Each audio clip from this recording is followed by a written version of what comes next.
Grounding meditation. So Deborah Driscoll, take it away. Yes. Thank you, Eduardo. Welcome everybody to today's Fearless Chat. So the way we're going to begin is just with a little bit of a moment to connect to breath, to connect to self, and connect to each other. So I'm coming today from the beautiful island of Barbados, and I know that we're across the United States, and I know that we're down in Australia, and there may be other places that I don't know. So today we're just going to connect to our breath with where we are, and then we're going to connect to each other. So my first invitation to you is get as comfortable as can be. So you might want to shift a leg, your hips, your neck, your shoulder. Just take a moment to check in with your physical body, because sometimes we can get driven by the mind and busy and forget that our body is holding us. So just check in with yourself in this little moment. You might be waking up in Australia, or it's the end of your work day in the Northern Hemisphere. And then if it's available to you, take the time to close your eyes. Release yourself from the Zoom screen and just stay connected to my voice and to your breath. So just tuning in with your breath, your constant companion, forever working for you, with bringing fresh air and oxygen into the body, into the mind, and allowing the release. Bye. Have a good one. See you tomorrow. Just take this moment to connect with that breath and acknowledge that without even trying, without maybe sometimes even noticing, that breath has been with you and has been supporting you.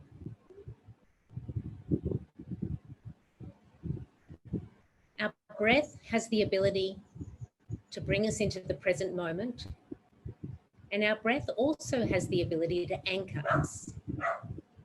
So now what I'm going to invite you to do is to send the intention of your breath deep down into your belly. And just notice the difference when the breath goes into the belly, and just feeling yourself anchoring that little bit more.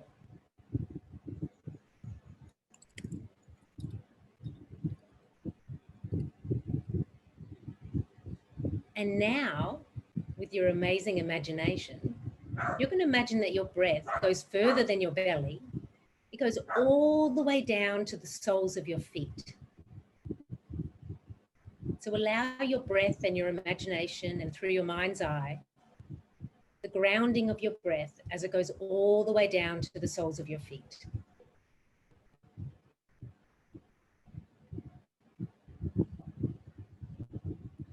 And continuing with breath, continuing with this amazing imagination and mind's eye that you have, you're now going to imagine with your breath that out of your feet, there's roots growing down through the floor, into the earth, and further anchoring and grounding you down.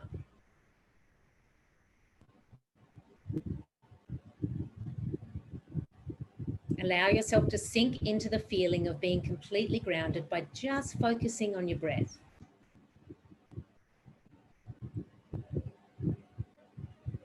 And now those roots that are down into the earth are going to stretch, and they're going to grow, and they're going to reach from where you are, out of your home, across your neighborhood, across your city. And all of the roots on this call are going to stretch from Barbados to the United States, to Australia, and to any other corners of the globe that are connected with us now. So just breathing into that, I am connected, I am grounded, I am in this moment breathing with this community, and we are connected.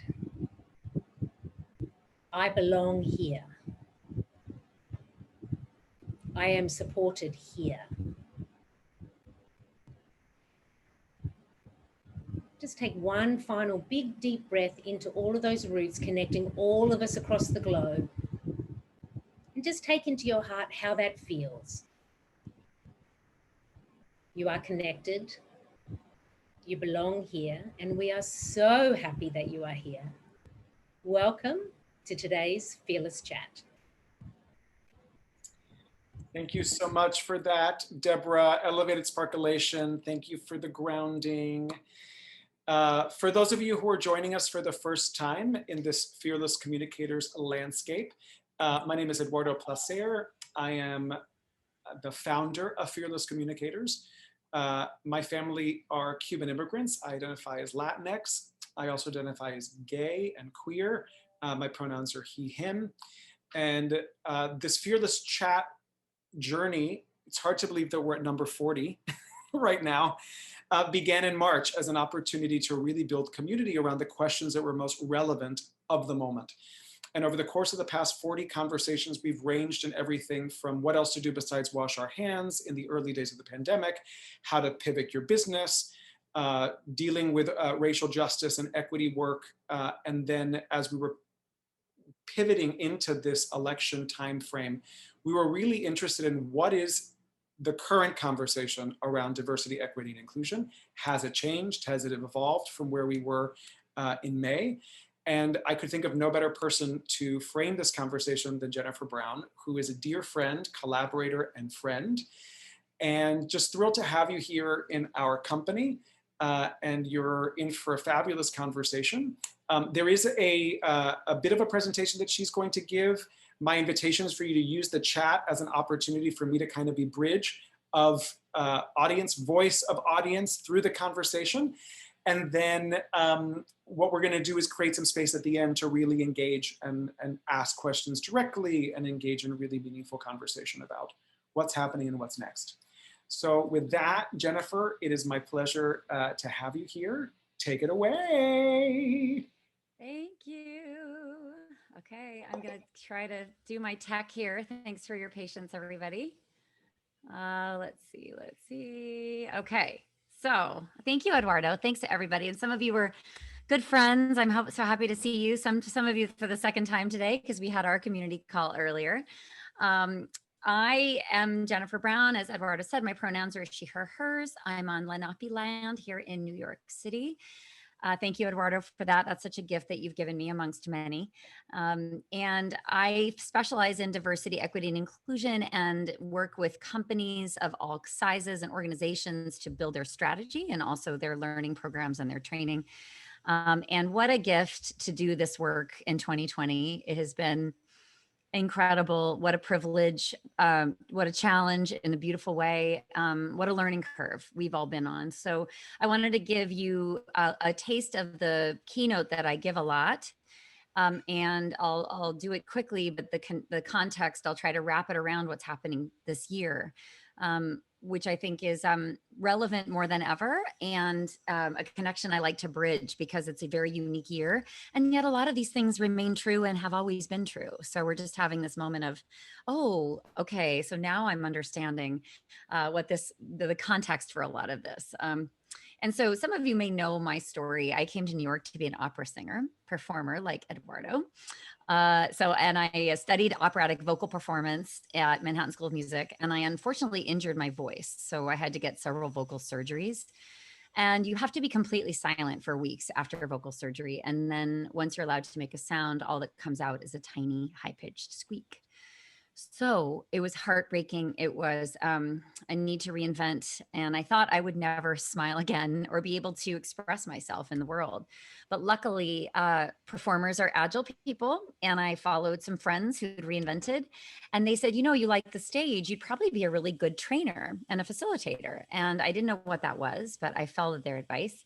And I would end up getting a second master's degree in organizational change and leadership development, and going on to some HR roles, and then founding my company 13 years ago, Jennifer Brown Consulting. And today we get to work across so many different companies to help them build structures and cultures where all of us can feel welcomed, valued, respected, and heard. So I like to say I was meant to use my voice, just not as a singer.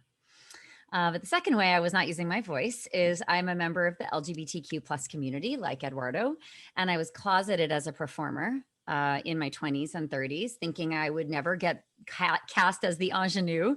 If anybody knew the truth about me, right? How could I be the love interest or the young bride or whatever?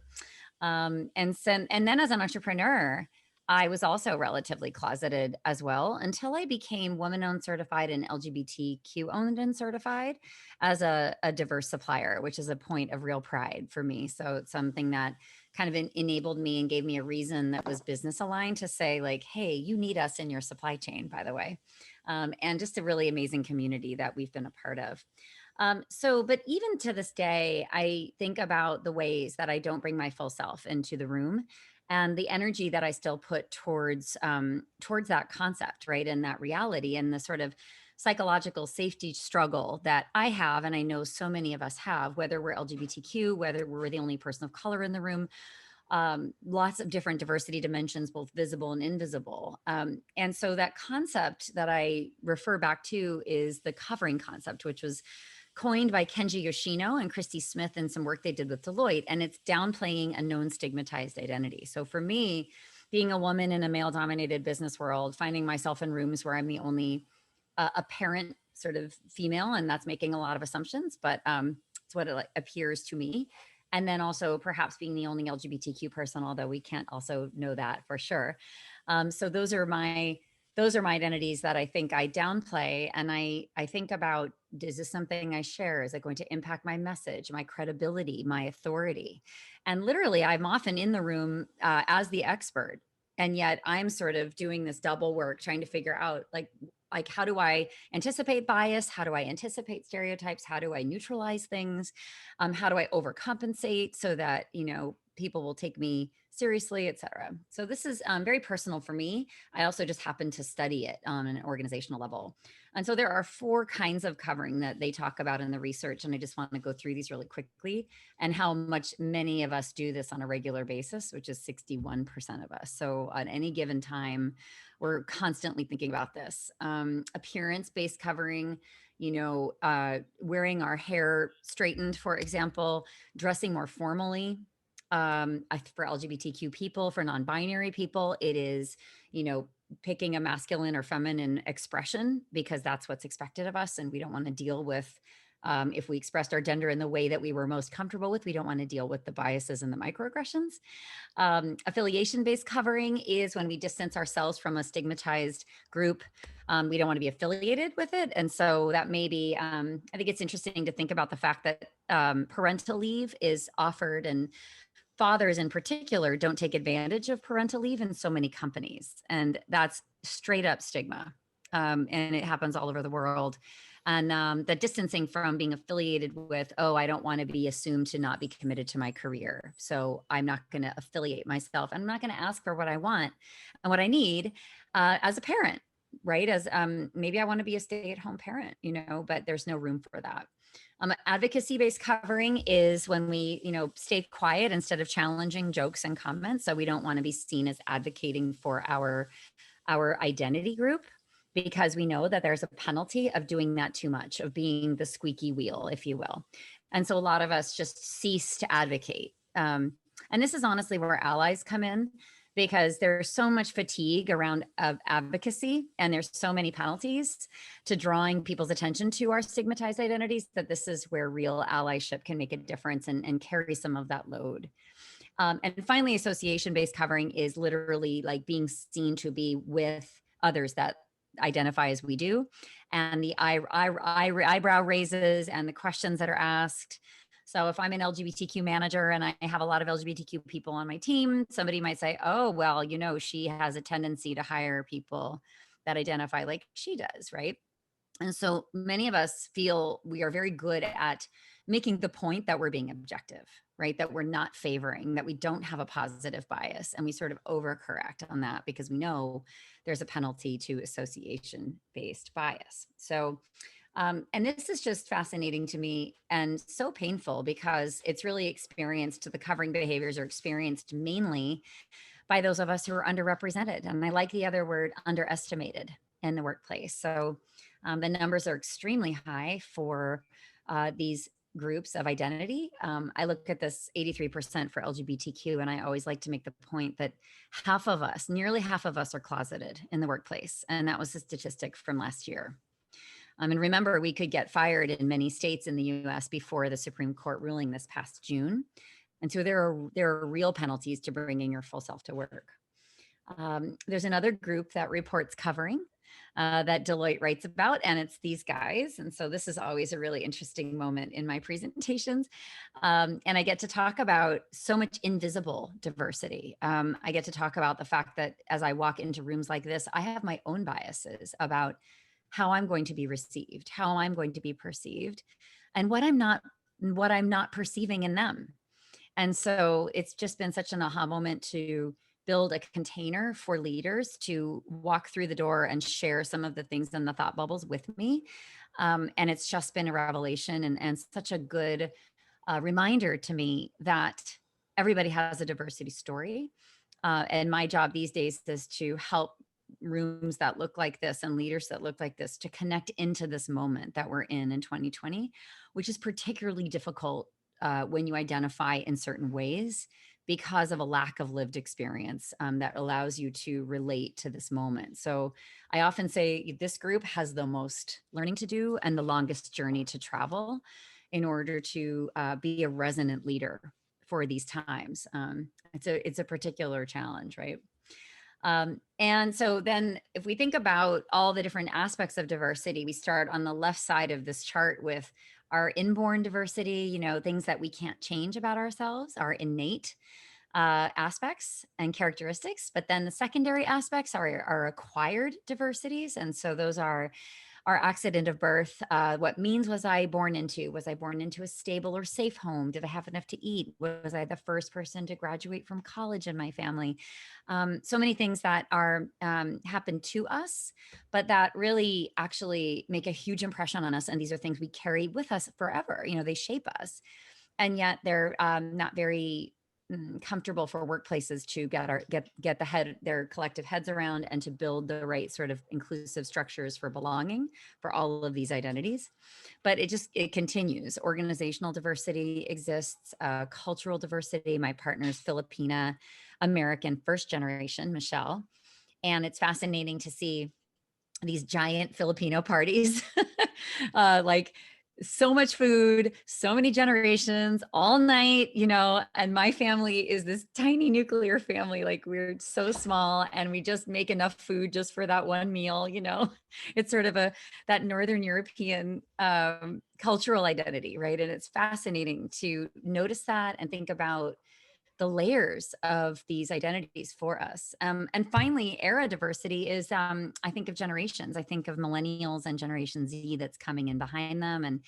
And the fact that they are going through a lot right now, obviously, but I also am so hopeful that they're committed to all of their identities and their intersectionalities and their authenticity, and they're not going to compromise when they come into workplaces. In fact, they're going to come in and we've got to be ready for them. And I don't think we are right now. We just don't even speak their language. So it's a really interesting time. And I like to sort of make that point with leaders to say, our organizations are very behind. We're not ready. We don't even talk about our pronouns in this workplace, and people don't know what we're even talking about. And yet we have this whole generation coming in that's incredible allies to each other and also very, very deeply aware of social justice issues, et cetera. So we have a lot of work to do. Jennifer, yes. I'm curious because in this conversation, because I think it's so rich, I think it was the first time that I was in interaction with you where this whole idea of like, there's what we see, but then there's all of this that we don't see, right? That actually illuminates the diversity of all of our experience. And I would just love a moment maybe after this for us to just kind of identify people where they are and use that in the chat, because some people may realize, wait, I didn't even consider that as a form of diversity, but something for people to understand within their own personal narrative and story where they are in that. So do you want to speak to this and then we can talk about sharing under the waterline? Because I think I would love that. In chat, if everybody would chat in something that We don't, when we say bring your full self to work, to life, whatever frame and container you want to think of, what are some aspects that you have traditionally, maybe as a professional, covered? What have you downplayed? So maybe it's something that is obvious about your identity, right? It's, I can't hide perhaps my gender expression. I can't hide my ethnicity, although my ethnicity could be, I could pass as white, but not be white. Certainly. So, but there's other things that we can bury deep and we can pass through the world without ever bringing them up. But then we miss out on a lot of the richness that exists in organizations that people are kind of studiously keeping below the waterline. And thanks, Laura, first generation American. People assume my family's been here for generations. Thank you. Health issues, my religion, my spirituality, my sobriety. Thank you. I actually added sober and in recovery on the bottom right here recently, because I had a friend who said she goes to AA meetings every day, but has a whole like elaborate story about something else, right? Allegedly that she tells coworkers where she has to be. Mental health is enormous and really spiking in terms of the presentations I'm giving. Formerly incarcerated, thank you. We actually, it's not on this slide, but we just added formerly incarcerated self or family members. So thank you for sharing that in here. Disability, first college graduate, first generation American, an advocate, and person with a disability. Thank you so much for sharing these. I love Having an illness. Code switching all dang day. All dang day. Oh, yes. All ding dong day. Oh, Switching yeah. now, all the ding dong day. Na, na, na, na. Oh my God. Yeah, it's like, I totally get it. Adoption status. Totally. Yeah. Yes, And I think adoption status. it's such a beautiful opportunity to slow down, because I think it's a great humanizing moment, and I just feel like even as people, we're sharing, like, I think we get a full picture of the humanity, the breadth of humanity that's in our group here, right? Beautiful. So yeah, so beautiful, so powerful, and that is, it can hide, right? Like below the waterline, which is so powerful. Yeah, So we can hide it. Yeah. Yeah. And I think this waterline kind of moves up and down depending on the safety we feel in any given situation. And it can change depending on, who's around and how we trust them, and employer to employer, manager to manager. It's constantly shifting. And I think the goal these days is to recognize all the diversity that we can't see, and then to be the brave and courageous person to lower our waterlines so that it gives permission to others to do the same. And so in the organizational context, for me, this means coming out as LGBTQ, whether I'm in the mood or not, whether I'm in a room that feels safe or not. I have committed to myself that I will, because I never know who's in that room. I never know who needs to see me that day. And so when I work with leaders who look like straight white cisgender men, it's hard, sometimes harder work, but to explore what's under their waterline and to say, when you do this and when you talk about this and when you're vulnerable to it, it sets a tone in your organization that kind of thing matters. And it may be uncomfortable. And by the way, if you're not uncomfortable, you're not leading. And so we sort of go down this road of saying, where can we go first? And I think people of relatively more safety, privilege, comfort, security, when we go first as well, like when I share my pronouns are she, her, hers. People are like, well, what are you doing? And why are you doing that? And why does it matter? And I say, well, it matters because I can share it without paying a penalty. And there's somebody else that can't. So Jennifer, I need to make sure I do that. I love it's so powerful. And we're getting some amazing stuff in the chat too.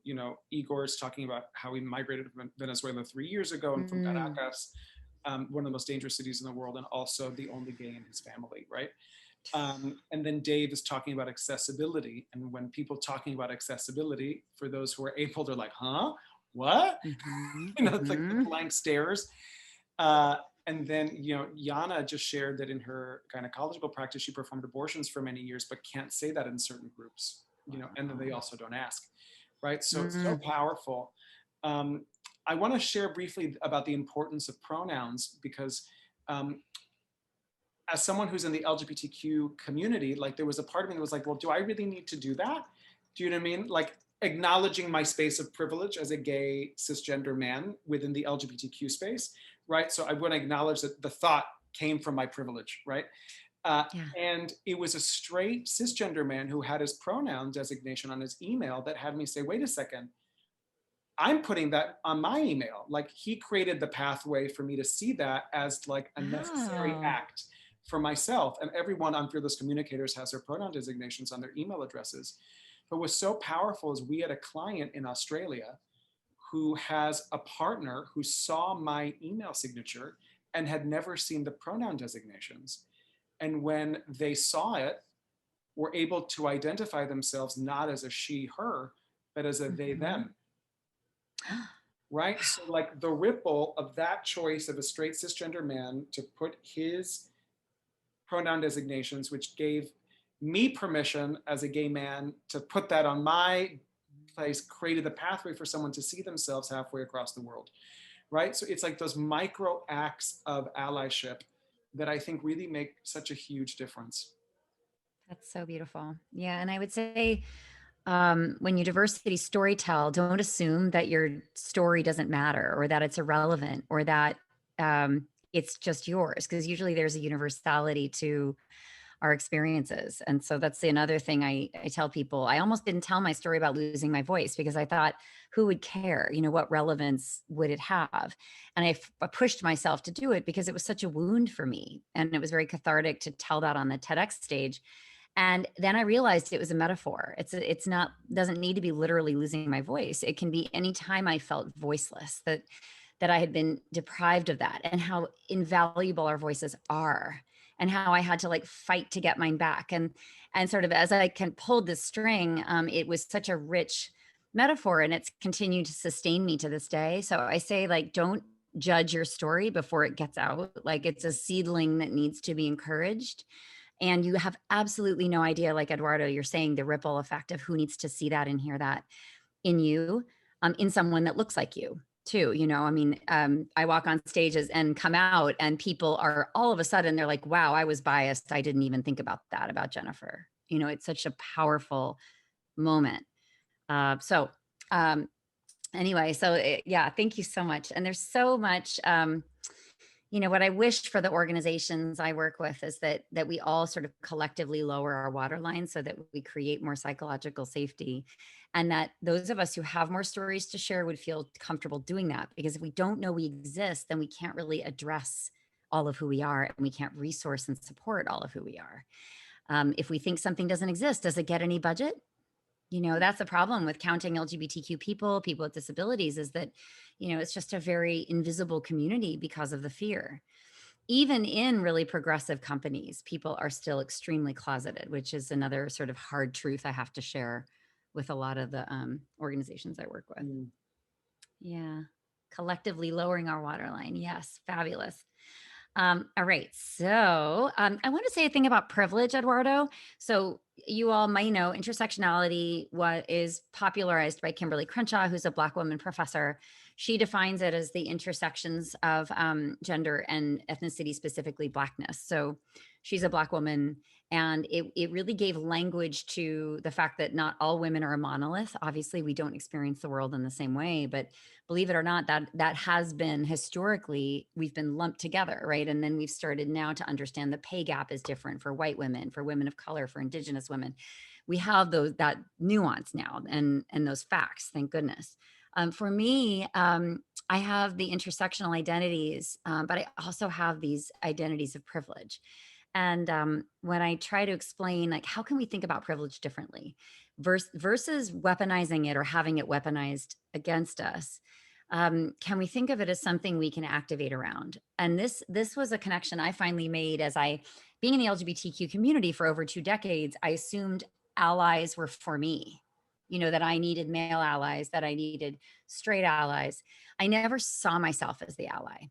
And so these last couple of years, and especially because of this year, I've flipped around, and I thought, where can I have platform that I can share? Where can I tell the truth with less penalty or no risk? Where can I challenge people that look like me? Where can I vouch for something and I will be believed just based on what I look like? And so as I work with people who consider themselves of many privileges, therefore they're sort of sitting on the sidelines of this conversation, I'm saying, no, you can actually step in and do so much. But you're also going to need to acknowledge very openly that there are lived experiences that you are not familiar with at all.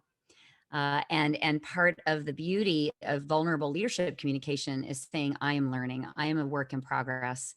You are going to see me endeavoring to do this, this, and this, and very imperfectly. And I would invaluable value your feedback because I want to grow and be better. And there's things that I'm not going to know. So can you imagine working for leaders that talk like that? Like, I don't think it's very common. Well, Jennifer, what I think is so beautiful is like what I also hear is humility, which I think is the piece of it, you know, that is so important. Like I want to acknowledge Dave Barr, who said, you don't need to be cited to witness the blank stares either. And I want to be responsible in my communication if I said something that may have, given that the only way to witness is with seeing, right? And be responsible for my communication if that landed in any way. I apologize for that. And again, it's like the ways that we can just be on the sliding scale of being better always, you know, and being more inclusive in our communication. And I love this idea of privilege and how we use our privilege and allyship. And we have a woman in our community who you also know, Robin, who talks about adjacency, you know, and I feel like as somebody who identifies as queer and also Latinx, like, you know, a lot of our work in Fearless Communicators has been around women, and I don't identify as a woman. I don't live in the body of a woman. And like, I know that our liberations are connected, right? They are adjacent liberations, right? So that we can stand adjacent to each other to collectively rise. And I think that, and I think within that, I think also within the very framework that is our LGBTQ community, I think it's understanding within that landscape where I can use the privileges that I have in that community to advocate for those who are not necessarily above the line. For example, people who identify as ace, right? They don't necessarily always, the asexual people don't necessarily present in a certain way. So naming and acknowledging them, right? Our trans siblings, our non-binary, gender non-conforming, like all of that, it's understanding that if you've gotten to the seat, you haven't reached equity, you've reached privilege, right? And there's an opportunity to see who else can come to the table, right? There's always more room at the table. Let's make more room. Yes. So good. I love what you just said. The way I say that is just because you have one or more marginalized identities doesn't make you an inclusive leader. It doesn't mean our work is done. And, you know, we've seen the LGBTQ community, I think Eduardo, have sexism problems, homophobia, transphobia, racism, all of it. It's almost like these diverse communities are replicating, you know, the unfairness of our world. And those are the systems we know. Those are the systems we grew up in. So what else are we going to do? You know, we build a community that reflects that unless we work incredibly hard to have an intersectional lens. Yeah. And so what was so wonderful was the focus on Black trans women this year at Pride. You know, that I was like, first of all, it goes back to our roots because Stonewall, where it was a riot and it was led by Black trans women. So let's be honest about the history of our community. But that community has been missing in so many of our agenda items and so much of our, I don't know, the people we think of when we think of the LGBTQ community as a whole. So, and so much work to do. Bernadette's quote, which is the Shirley Chisholm, if there's no place at the table, bring a folding chair. I'm like, yeah. I feel like Mary Poppins. Excellent. I have a folding chair in my purse and it's like practically perfect in every way. There it is at the table. Absolutely. Absolutely. So yes. And I just want to go back. Robin made this point. Privilege is experienced. It's not just white privilege. Yes, absolutely. I would argue all of us have some kind of privilege, right? If I maybe POC, like maybe I'm a queer woman and I have a Ivy League education, or I am, you know, I think about that in terms of my coworkers. I might work in a company where that's something I cover. or I just don't want to bring it up because people don't like, they look challenged by that or whatever. That was my friend Stephanie's story. Like it was fascinating to think about how she can utilize all of the pieces of who we are, regardless of whether they are sourced from our marginalized identities or our privileged identities, but there's always something to do. And I think we haven't made greater progress on D&I because the most marginalized have been charged with this work. You know, when we all eyes look towards the women and the people of color and the people with disabilities and LGBTQ to sort of to fix this and also to like manage it. You know, it's outsourced almost to us. And so, That feels right? so true. And it makes Oh no my God, sense. I felt It that makes in no my sense. body. Yeah. You fix it. Okay. No wonder we're so tired. Yeah. Yeah. Okay. And I'm going to fix this when I didn't build this system in the Totally. first place. The Totally. system doesn't work for me. And I've been shut out of all the rules of Right. this system. Nobody's cluing me in to how this system really works. And by the way, I don't have any positional power because of bias and all the other things to really own the problem. So these days I'm really trying to enlist like everyone that's been sitting on the sidelines to say, this change is not going to be sustainable based on all that we've been gifted with this year. We are not going to be able to build a sustainable movement and do the work we need to do to improve organizations if we don't have the participation of everyone. And I just think we've got to figure out how to get people to identify with this conversation, maybe not in the way they think. Like, oh, I'm a straight white guy. How do I possibly enter this conversation? We have to answer that question in order to move forward, I believe. All right. So I already talked about that. And then I just wanted to show my inclusive leader continuum. Eduardo, you know this model well, but it's from the second book, which is How to Be an Inclusive Leader. It's a 4-part model.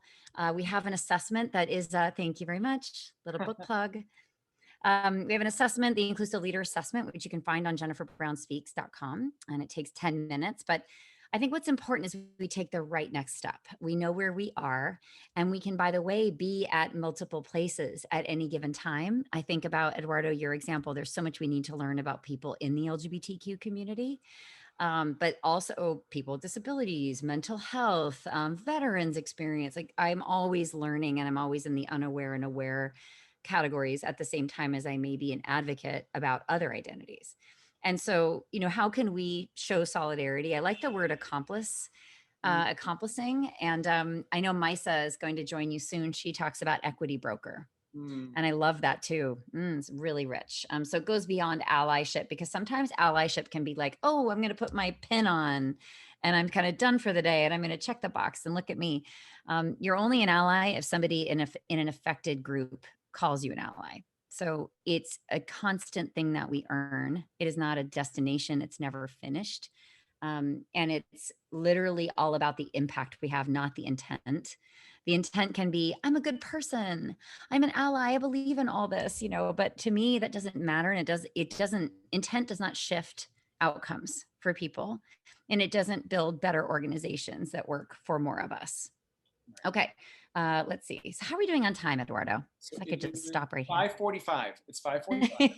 So we were Let's keep along. dialoguing. Yeah. Okay. So just going through this one by one quickly.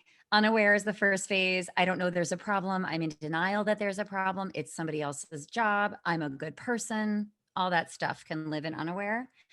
In aware, we wake up, we say, oh, wow, there's so much I don't know. And now I'm in sort of full on learning mode. And I think 2020 has been an aware year. Many of us have been shown many things, and we've had a lot of feelings about it, right? We feel guilt, we feel shame, we feel paralyzed, we feel overwhelmed. We're not sure what to do. I mean, to me, that's very much a hallmark of aware. It's the overwhelm is real. And I like to say to people, there's other people that have been overwhelmed for a really long time. And, you know, welcome to the party. Because there's a lot that's broken. And so in aware, it is about like, you know, reading, listening, consuming media that's not by and about people that look like you. It is, you know, revisiting who you surround yourself with, your friend groups, your parenting groups, your houses of worship, your teams at work, making sure you're mentoring across difference. You're making time and intentionally seeking out those kinds of really important one-on-one relationships so that you can have more richness in your life, because we are all in these like bubbles of our own identity, and we've got to kind of very proactively break through those. So then if we get an aware, it's learning, but it's not action. So phase 3 is active. And this is the phase where a lot of people get stuck right now. It's like, okay, so I've learned a lot and I want to put this into action. And now I'm afraid to say the wrong thing. So there's a lot of experimentation, uncertainty, making mistakes, asking, apologizing, getting knocked down and trying to learn how to be better. And this is, that can be paralyzing in its own way, because we are addicted to perfection, and there's nothing that is going to be perfect about this journey. We are going to get things wrong, and we have to do our own homework, and then also welcome and invite and seek feedback. What is the impact that I'm having? Not the intent I have, but the impact that I'm having. And over time in active, we develop a muscle. We develop a new muscle, right? And it's like going to the gym. It's that muscle is going to be sore for a while, and then you're going to get stronger, and then you're going to be able to lift more. And someday, you will be able to do it without any soreness at all, because it's just second nature. This is a building phase. And we don't have this competency to deal with this year or these topics, a lot of us. So there's a lot of grace we need to give ourselves as we get it imperfect, to be gracious and forgiveness in ourselves, and also forgiveness of others, and helping others in their learning journey, which is really important. We may be really tired and we may not want to do that. However, there's a really amazing opening right now to cracking through. And if we can just hang in there and hold space for each other, I think we could create something new and unprecedented together. And so, like I said, through active phase 3 to phase 4 advocate, which is I'm fearless, I'm strong, I'm consistent, I am a pain in the butt, I'm a squeaky wheel, I am relentless. I am asking hard questions. I'm asking, like, why do we do this? Why is it this way? How did this happen? How do we prevent it from not happening again? I'm a super duper champion, and I don't wait for permission. And so advocate level to me feels like a real aspirational phase, but it's the stretch, it's the person we all wish we had in our corner. And it's the leader that we all wish we had worked for and with. And it's the companies we wish would use their voice in the world to be strong phase 4 advocates for civil rights, for social justice issues. We see brands really struggling to do this well and with credibility and authenticity. And some are more ready to do that than others. But this is, I think, what particularly younger generations, they want to see the company they work for be really good at this stuff, and that's going to be interesting to play catch up around. So let me pause. Eduardo, what do we have in chat? Anything to discuss? So, yeah, I think so. So I want to share, because Dave just shared something in the chat, and I think we can move away from the presentation. Perhaps we have about 10 more minutes. So yeah, for sure. Yep, let's do that. So absolutely. Dave said, but saying welcome to the party kind of seems dismissive to me. Maybe that's a triggering response on my part, but that kind of came off as a tough shit mentality. He said, yes, don't apologize. Part of this is me just talking aloud, but hey, then again, we blind folks see the future. So why not? And he said, tone of voice, though, is not talked about enough too much either. Yeah, so wanting to name that. So thank you, Dave, for adding that and appreciate that. Having that there. Yeah. That was great. Yeah. Yeah. I mean, the welcome to the party, you're late thing. We have to acknowledge that there's a lot of people who feel that way. It's like this racism is not 2020, it's been happening. And so I just want to acknowledge and give name to that. I mean, I feel it's been frustrating, honestly, to be in this field and want this conversation to be important to people and have it be dismissed for so many years. And Dave, I know, I'm sure this is what you feel too. And so some of us can be like, oh, now it's a topic of conversation. Like, this is not new. And I think there's frustration, there's anger, there's resentment that is around. And I just want to name that. But the point is, when you encounter that in others, to not be fragile. How many of you have read White Fragility?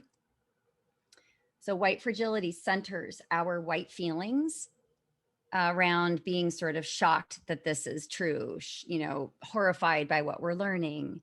And then it may be met with frustration on the other side. And I think that it's worthy.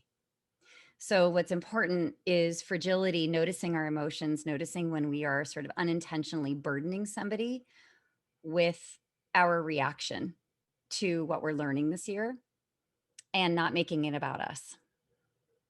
So I don't know, Dave, if that's fair, but I did just want to get a little deeper and define the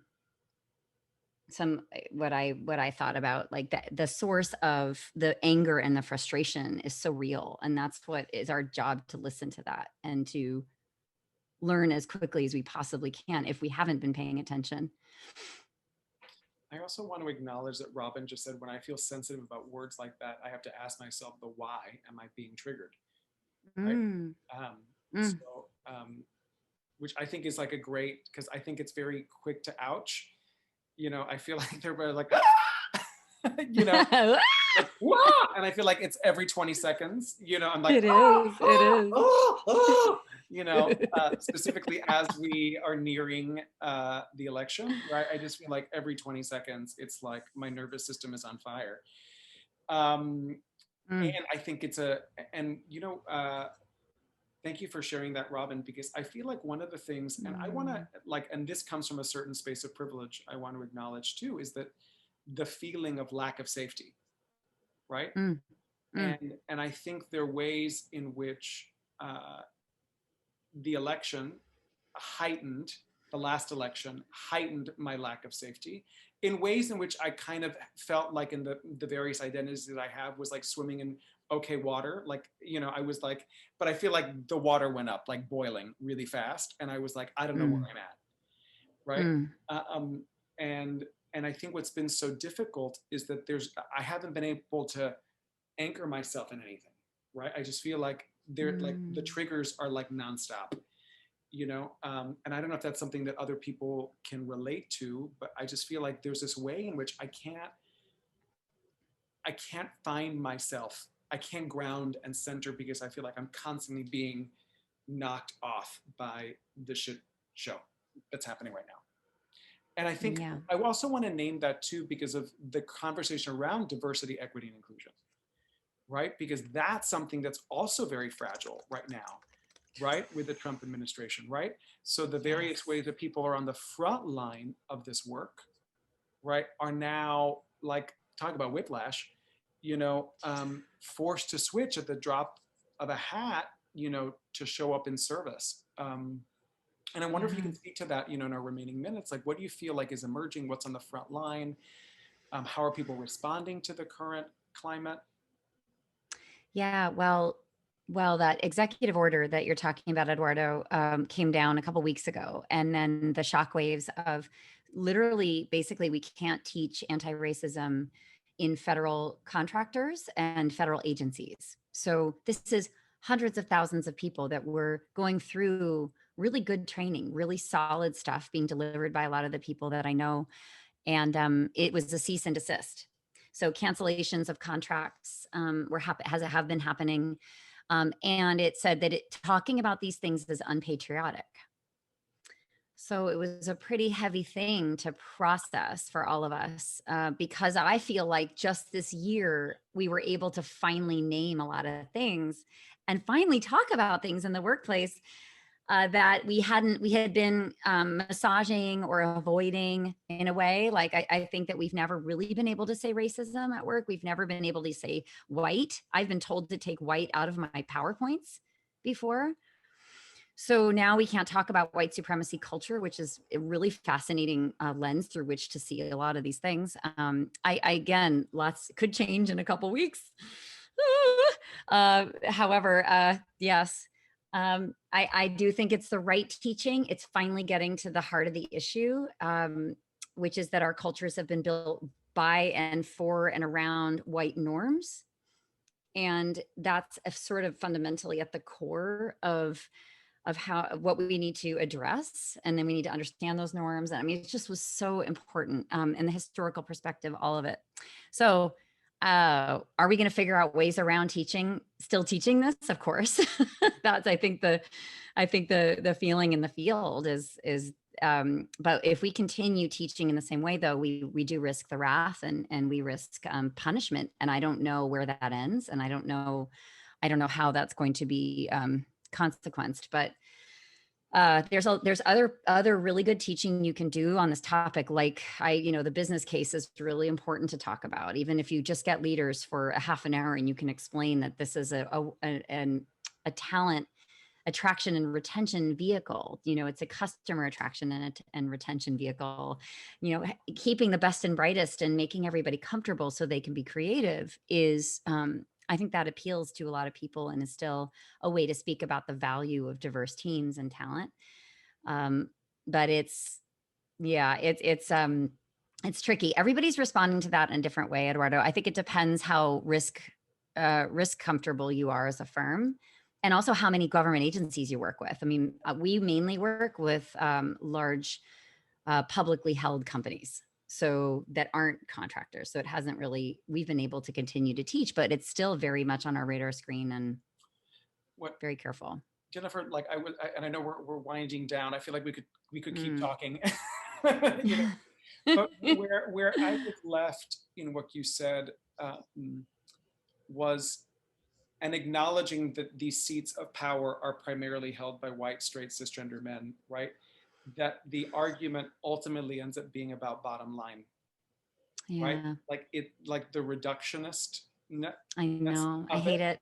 Like I hate it. The way to convince you to sit in this conversation is that it's about the dollars, and it leaves me with such a bad aftertaste in my mouth, and I feel like it's like the evolution for the rise of the feminine.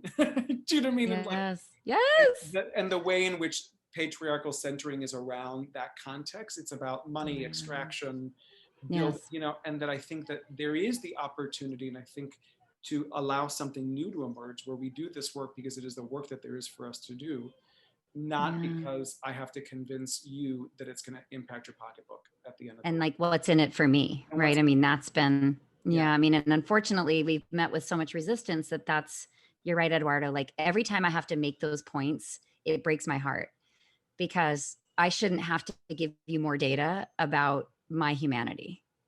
I shouldn't have to prove over and over again that I matter, or that I deserve to be comfortable and psychologically safe when I'm doing work, and I do feel, I hate it. But I also know I have to meet learners where they're at. Totally. In order to bring people forward, and everyone's going to resonate with this argument in a different way. And that's just kind of where we are. But I'm glad you said that, because in this community, we can say that, that it's. I keep on going back to Robin saying it's like code switching all day long. It's like all day long. Right.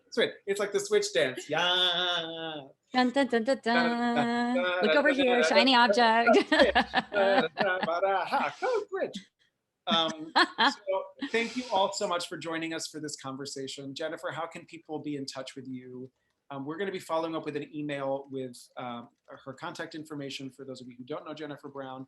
But there's so many things that you're doing. Like you have weekly calls. Your community is so engaged and supportive and empowered. I love being a part of that community. I've had the privilege of hosting when Jennifer Brown was in absentia, holding space and being Jennifer Brown. I got to play Jennifer Brown, which is super yummy. I loved that. I was so honored. So how do people follow you, Jennifer? So I'll put my community call RSVP in the chat for everybody. If you'd like to join us, it is Thursdays at noon Eastern. We just had one today on mental health. We brought in some experts to talk about mental health first aid, which is actually a program accessible to anyone, and it treats mental health just like you would first aid, right? It's health, period. And so I learned so much just from today. So please join us. And once you RSVP once, you'll always be on the calls if you'd like. And then I have 2 books. That inclusive leader model comes from, I'm going to do a little demo. I get to be Vanna How White. to be. I get to show my Jennifer Brown. my gosh, they match you as well. They're And I right love on brand. I got to be a reader on the second one, which was really Very luscious true. and really grateful. Very for that. true. Yes. That's right. That's right. And then I have a podcast called The Will to Change. So please also check that out. I have amazing guests. And yeah, I mean, thank you all for coming today and for the work you're doing and will do, and the ways you are comfortable being uncomfortable, pushing yourselves, activating all parts of who you are, and also doing the self-care that we need to do as we continue to kind of create change. So Beautiful. thank you, everybody. Elevated Sparkleish. Thank you. I know we are a couple minutes over. I wanted to share that next week, our speaker is Dr. Maisa Akbar. She's a Latinx, Afro-Latinx woman expert on urban trauma. And she just wrote a book called Beyond Ally. She's an unbelievable story, and really excited to have her specifically talking through the lens of racial justice and equity. And then on the Thursday after the election, we're holding sacred space. So we don't know what's going to happen in the world or in the planet, but we are going to gather the way we always gather and just be together. And it may be songs of mourning, it may be songs of joy, it may be celebration, it may be all of it. Like, who knows what will greet us after that.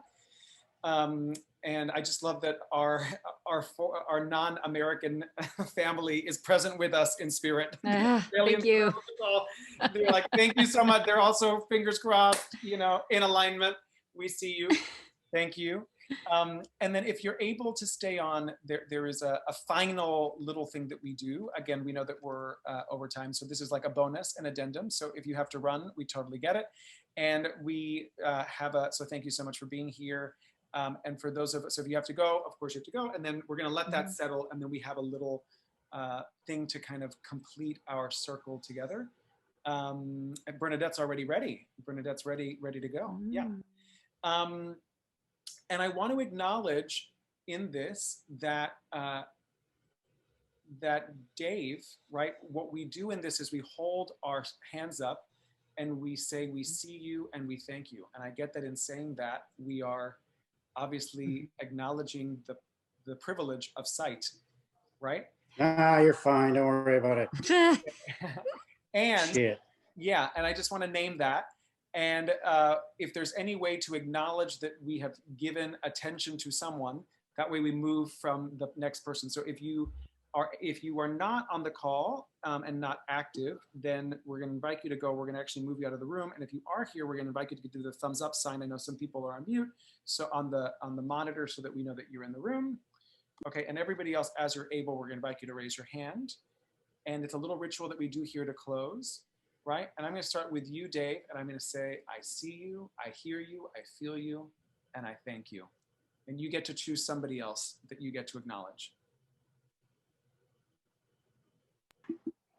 Oh, there we go. Sorry, I hit the mute button. Everybody keeps leaving. I'll just pass. Let me just sort of focus on this one. Sure. Great. So Bernadette, I see you, I hear you, I feel you, and I thank you. Thank you, Jennifer. I see you, I feel you, I thank you twice for today. And I'm here and I hear you too. Oh, thank you, Bernadette. Let's see. Deborah, I hear you, I feel you, I see you, I acknowledge you, I value you. Thank you.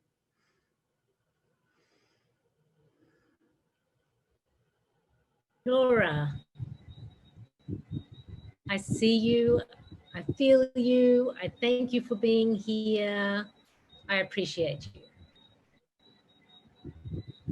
Ben, I see you, I hear you, I feel you, I thank you. I like your artwork on the wall. Well, thank you. Diana, I see you, I feel you, I hear you, and I thank you for being here. Great.